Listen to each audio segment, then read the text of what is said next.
وعنده في موريال لاباس عليه وخلص عليه وقرا في الخارج.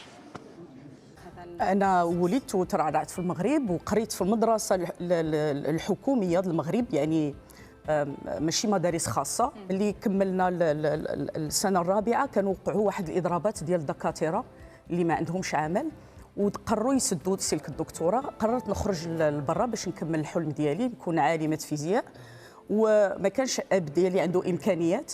العمات ديالي بعت الحزام الذهبي ديالها وعطاتني داك الفلوس باش نمشي نقرا عام في فرنسا الماجستير. اولا التعليم خاص يكونوا التعليم، وهذا سورتو انا كنهضر على المغرب، يكون تعليم حكومي، تعليم مجاني، لان لولا اولاد الفقراء لضاع العلم. والتعليم يكون متمكن، لان الا ما عندناش اطر مكونه جيد ما يمكنلكش دير البحث العلمي. البحث العلمي هو اخر مراحل ديال التعلم.